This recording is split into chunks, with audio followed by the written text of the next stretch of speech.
How did I get here? This wasn't the plan.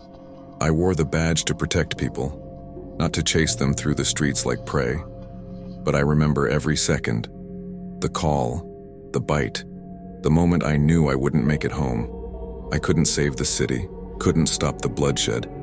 But even after I turned, I never forgot why I wore the uniform, and I never stopped fighting.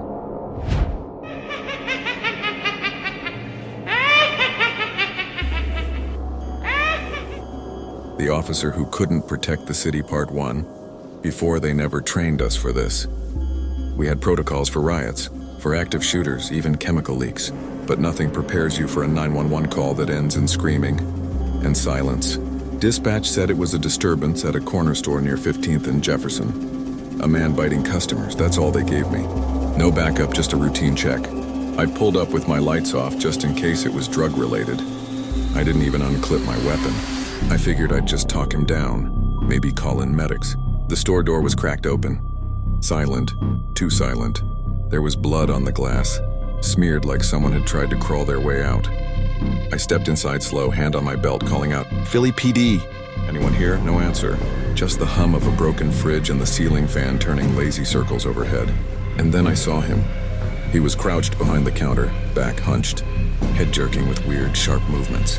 At first I thought he was helping someone until he stood up. His mouth was soaked in red, and in his hands, a woman, or what was left of her. She was limp, half her face missing, still wearing her cashier apron. He looked at me with these blank, hungry eyes, like I wasn't a cop, like I was food. "Hey, step away from her," I barked, no response. I drew my sidearm. "Don't move!" He moved anyway. Charged me like a damn linebacker, knocking over a rack of chips. His weight slammed me back into the soda cooler hard enough to crack the glass. I fired once. It missed. The second shot jammed. Before I could even fix it, he was on me, mouth wide, teeth bared, and then bite. Right into my left shoulder. Deep. Hot, I screamed. Not just from pain, but from knowing. I'd seen the body cam footage. I knew what this was. He bit again, but I managed to shove him off. Crashed into a shelf of canned soup. I pulled my knife and drove it into his neck. He twitched, fell, didn't move again. Blood poured from my shoulder. I radioed for backup, but it came out like static. My vision blurred, legs weak. I stumbled back to the squad car, locked the doors, and looked at myself in the mirror. My skin was already pale. Veins darkening, eyes watering. I tried to breathe through it, but my chest felt tight like it was caving in. I reached into my vest and pulled out the picture of my daughter, Maya. She just turned 8 last week. We had cake. She made me promise I'd be there for her birthday next year. I stared at her smile, and I knew I wouldn't be. I pressed my forehead to the steering wheel and whispered one last prayer, not to be saved, but to go out fast. But that's not how this works. I didn't die, not really.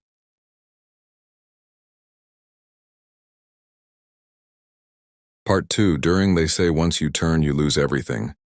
But they're wrong. I didn't lose my memories. I didn't forget my badge number, or the way my daughter's hair smells when she hugs me, or the promise I made to protect this city. I remember all of it. Even now, as I wander these broken streets, blood caked on my uniform, jaw hanging loose, limbs stiff as stone, I remember. And that's the worst part, because I can't do anything about it. My body moves without me. It twitches, jerks, lurches forward with no direction.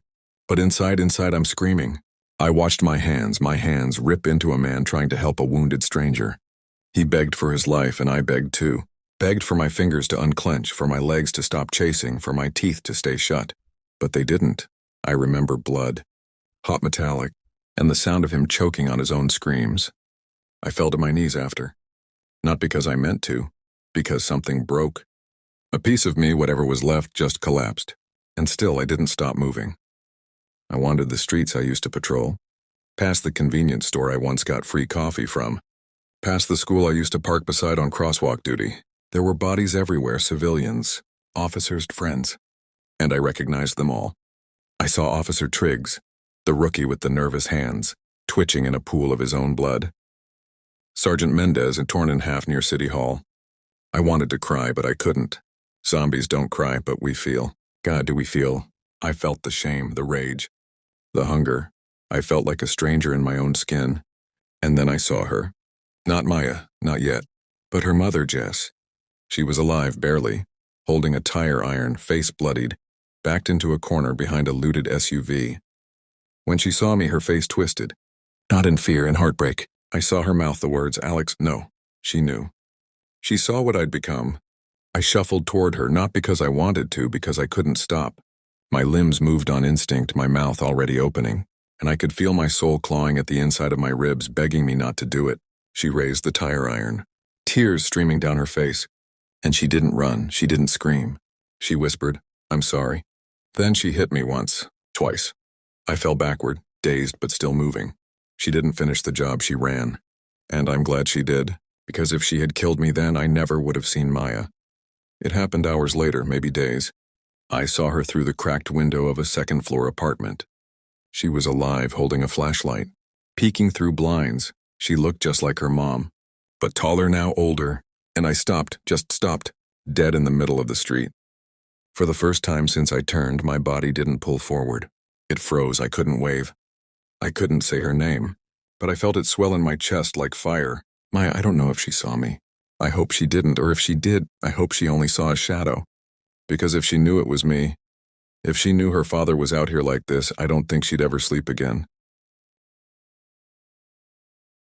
Part 3. After I don't remember the sound of the gunshot, I just remember falling. 1 second I was standing in the middle of the street, staring up at the broken windows of a second-story apartment.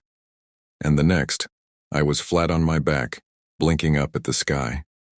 And for the first time in forever, I felt still. No hunger, no twitching, no pull, just silence.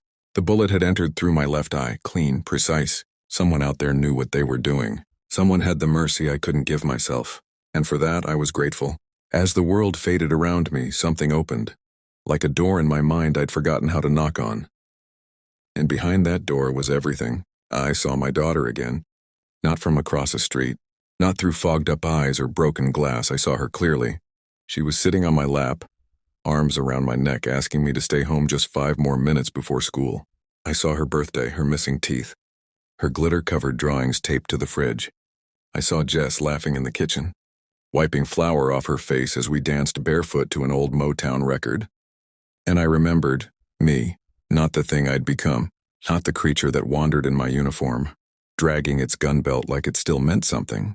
Me, Alex Raymond, badge number 2147, father, husband, officer, protector, and somehow, even after everything, even after the blood, the screams, the endless days of darkness, I still was. The next thing I knew, I was standing, not in the street, not in the ruins, but in the precinct, cleaned up right, just like it used to be. My desk was exactly how I left it. Coffee stain on the corner, sticky note that said, "Don't forget Maya's recital." I turned, and there she was. Maya alive, whole safe. She looked up from her drawing and smiled. "Hi, Daddy." I wanted to run to her, to scoop her up, to hold her and never let go, but I couldn't move. I knew this wasn't real. This was goodbye. I knelt down beside her, watched as she colored the sun with a yellow crayon, watched her write my name underneath it, Daddy's Day in big loopy letters. And then I whispered the words I never got to say, "I'm sorry." I tried so hard. She looked up at me one more time, eyes shining. And even though it was just a vision, just a memory, she nodded. Like she understood, like she forgave me. And then the room began to fade, piece by piece, until all that remained was light. I stepped into it. No more pain, no more guilt, no more wandering the ruins of the world I once swore to protect. Just peace. I didn't save everyone. I didn't stop the outbreak. But I kept one promise. I didn't hurt her, I didn't hurt them. I fought inside. Every second, and in the end, that was enough. They said once you turn, you lose yourself. But I never did. I remembered the badge. I remembered my promise. And I remembered her face. Even when I couldn't speak. Even when I couldn't stop myself. I fought. And in the end, someone gave me what I couldn't give myself. Peace. I didn't save the world. But I saved what mattered. This is Whispers Between Worlds. We upload daily.